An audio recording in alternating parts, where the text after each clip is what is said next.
I heard you this morning chatting to a group of 6-year-olds about food miles. Yeah. And you were getting very vexed and very excited about it. Yeah. So I said we might hear you out and hear what the full story is now when there's no children around to be traumatised by it. And they only started crying towards the end as well, so that was good. Yeah, it was just before they went on the bus, so like there were other people's problems at that stage then. So come here, what was the big deal? What was the story this morning? Yeah, well we always talk in DIY, or we talk a lot about kind of food miles and the way the food chain is set up and how sometimes it just doesn't seem to make a whole lot of sense. So I was saying this to you earlier on, like we're not again our bananas and pineapples and things like that in DIY. No, we're very pro tropical fruits. We're pro bananas. Pro banana. But and we can't grow them here, so if you have to import them, that's absolutely fine in my book. But the challenge we have, I suppose, is on veg, which is in season and can be grown perfectly well in Ireland, that we're importing at the same time. So that's the stuff that's the killer, because I suppose it's unnecessary and it's also displacing Irish growers and Irish jobs as well into the mix as well. So we've got a selection of 5 veg, all of which are in season at the moment here in Grow HQ. So we've grown them and we've picked them either just literally today with the salads, a couple of weeks ago with the squashes and things like that. So these are all really seasonal veg. And then we've got the supermarket equivalent. I don't think we're going to name the supermarket, are we? Well, I think pretty much all supermarkets are the same, so there's no point in calling one of them out. Exactly, I think they are all the same. So we've got the supermarket equivalent and the homegrown equivalent right beside it, and we're going to move our way across the table in terms of having a look at each of these. Right. So our first one is onions, lovely onions, which we grew here in HQ this year. Harvested a couple of weeks ago. We've been drying them out so that we can store them. These will last for a couple of months, not a bother, and we'll be using them in the cafe, and to get almost every meal starts with an onion, so really useful veg. But just to point out, they haven't been treated in any way for them to store. That's just how they act. All you do, you leave them out in the sun or in a warm kind of a location for a couple of weeks, and it kind of cures the skin so that they'll store now in a braid or whatever for a couple of months, no problem. This is the equivalent. So these ones are onions we picked up in the supermarket yesterday. They're very nice looking red onions, in fairness. And these ones have been imported from Holland. Holland. As with a lot of our food, in fact. One of the biggest growing horticulture countries in the world. So these onions have travelled a fairly sizable 770 kilometres. I think it's kilometres. Kilometres, yeah. We're gone metric. Yeah. So fairly serious journey for something that grows really well, and we've lots of growers in Ireland growing onions, and absolutely no reason for us to have this on the shelves at this time of the year in particular, when we've got, the onion crop has literally just been harvested in the last month or so. Second one, and this is kind of a bit of a personal favourite for me, because it highlights, I suppose, a couple of really interesting things. So we've got our freshly harvested salads from the kitchen garden here in Grow HQ.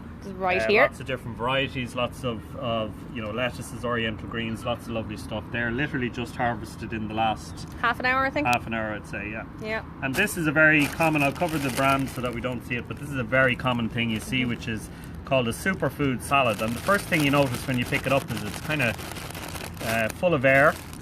So this thing's called a modified atmosphere package, and it's got like a gas that's in there to keep the veg from going, for the salad from starting to wilt. If you have a look down here, Claire, this is salad that we picked this morning, right? So just before the kids arrived at 9 o'clock, we picked these salad leaves, and you can see already they've wilted and they're practically inedible. As you said, that's only good for rabbits or the compost heap. Yeah. And yet this has been, presumably it's been in this bag for weeks at this stage, and it's not due to be going off until the 13th of November. Gosh. So you've got to ask yourself, what's the gas that's in there that's holding that so well, right?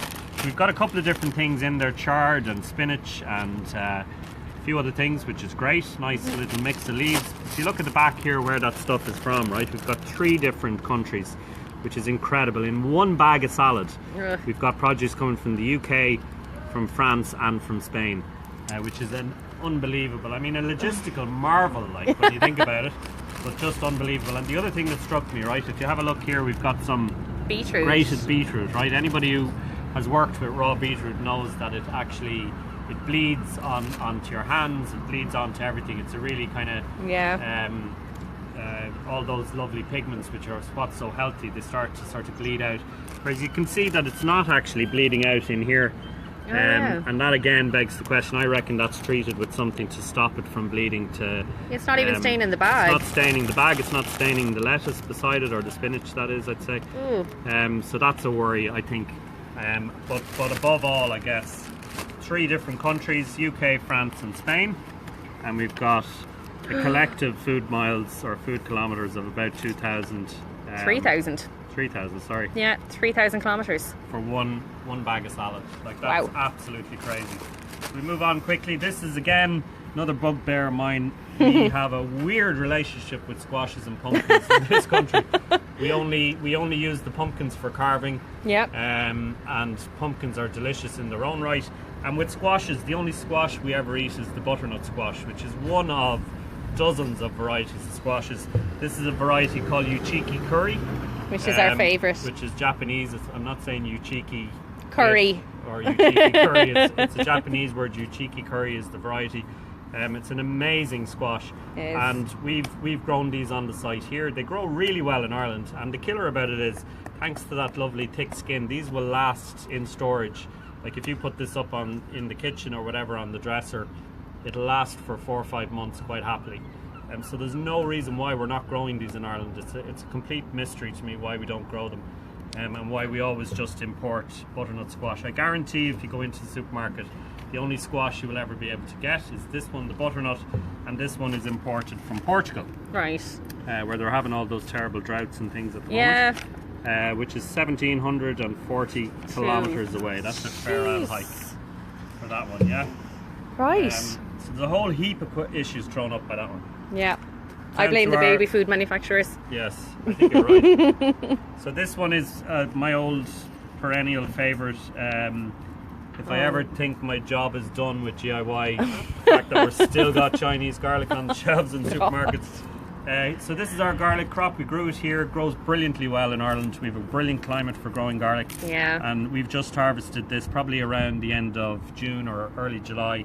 And because we dry it out a little bit, again using no chemicals or any treatments, it just dries out in the wind, and that'll last for about 6 months quite happily. And here's the Chinese garlic. We've taken the label off, but to protect its identity. Yeah. A couple of things to point out. Firstly, see how freakishly white that is? Yeah. It's a known thing with Chinese garlic. They use bleach to Is that actual bleach, like household bleach? Yeah. And that's what cleans it and discolours it. Ooh. And there's traces of bleach in that garlic, which is not something you want to be eating. And secondly, it's said organic in the... this is organic garlic, so it's grown organically, presumably.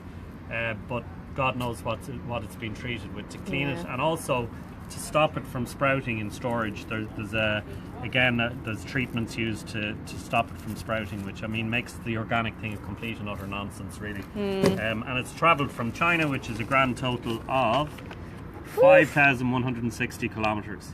That garlic has been on the holiday of a lifetime. Yeah, it has. and think about how exhausted you would feel and look, probably. Well, you wouldn't, Claire, obviously, but me, travelling from here in Waterford all the way over to China. Yeah. And it's a bit of a mystery as to how the veg can do the reverse trip and look so sprightly.